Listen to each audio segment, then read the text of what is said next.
Oscar BEVIS, IFL TV, proudly sponsored by Everlast here in Battersea today for the Sports Industry Awards 2021, joined by Dazn'S. Laura Woods, how are we? Very well. You look very smart, by the way. Thank you. I'm going to take that compliment to the grave. You look very nice as well, may I say.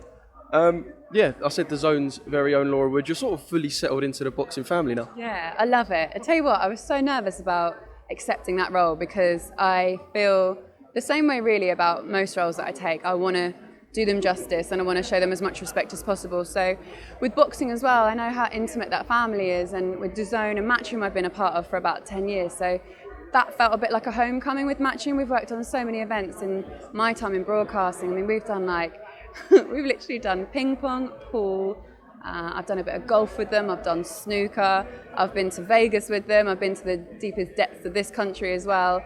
I've known the Hearns since I was 21, so that for me was quite nice. It was like a really nice reunion, and getting to work with them on something as big as boxing and as big as the DAZN project made me feel quite proud. So yeah, I've settled in quite quickly. I couldn't believe how much I enjoyed it from the off, because I thought I was going to be more nervous than anything. But my God, it just felt like a nice match. Like it felt like the most natural thing I've walked into, which I think can only be a good thing. Fingers crossed.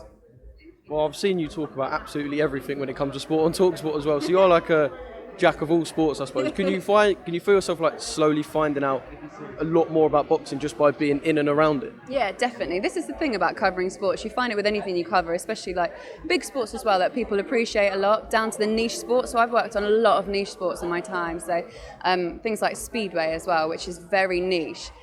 Bowling as well I worked on a little bit, which I know you can't believe it. You're laughing, but you've got to show it all the same respect. I thought bowling was a night out, that's what I thought. Yeah, it can also be an excellent night out, but it's also a professional sport with professional sports people, or are they amateurs? I'm not sure, should have done more research. But with boxing it was just, I mean, we cover boxing all the time on TalkSport, so that's cool. And like you say, we cover all sorts of things on TalkSport in general.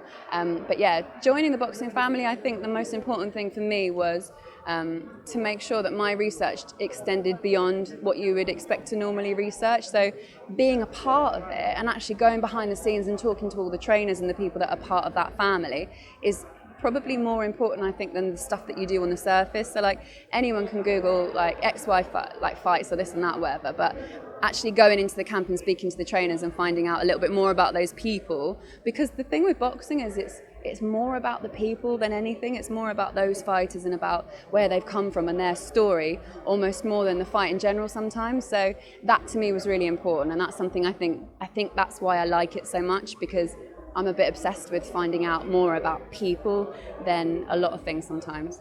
Weird. Yeah, it is. I get where you're coming from, but I have to say you've smashed it so far.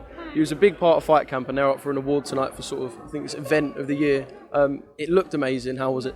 Fight Camp was honestly, so the one I did was Fight Camp 2, and I watched a lot of Fight Camp 1, and when the whole idea and the concept came up, it's such an Eddie Hearn concept, isn't it? It's just like, well, I can imagine him flamboyant, like brilliant, like no one would ever think of it, and then all of a sudden when the idea comes up, it's almost like, well, yeah, why has no one actually thought of it to begin with? It was really funny. I'm just going to do that, and sorry, and basically being a part of it in his back garden, which I've been to numerous times before for work, but never like that. It was just, the whole thing was transformed, and it had this like mini festival vibe as well about it, and it ran like clockwork. It was just so great to be a part of, and the best thing is like you're literally walking out the back of Barry Hearn's house, probably something that used to be a bedroom, which is now a makeup room, and you're wandering down the road, and that's where their kitchen is, and that's now the green room, and then you're walking out into the ring, and it was just the most surreal experience, but amazing. And because we haven't had that many crowds for such a long time, that many people in one space, that crowd felt like 1,000, well, it was actually more than 1,000, but that crowd felt like 10,000 people. You know, the noise they generated was just brilliant. So I loved being a part of it, yeah, and it was just nice, it all being in one space as well. And just finally, polar opposite, Leeds Mayhem. I'm surprised you could hear yourself think on the broadcast, if I'm honest. Leeds was honestly insane, and I knew it was going to be good, but I've never done an event in Headingley before. Josh Warrington as well, I've spoken to him numerous times over the years, and I have a lot of respect for that kid. I think he's brilliant. I remember when Kid Galahad and him fought that time. I think it must have been about 2 years ago now. It was before lockdown, obviously.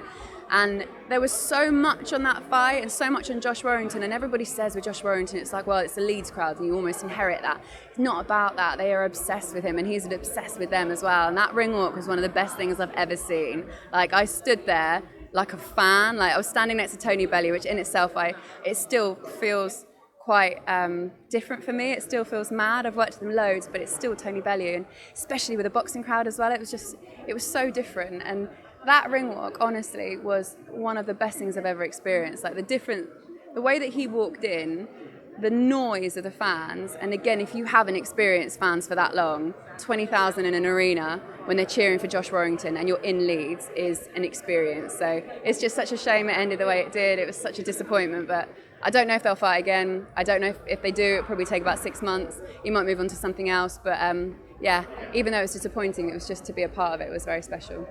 Yeah, well, it looked unbelievable from the box, and yeah, like I said, you're absolutely nailing the job so far. Look forward to whatever's to come. Massive nights with the Zone, and yeah, have a lovely night. Thank you so much. Thanks for the interview. Nice to meet you as well. See you later.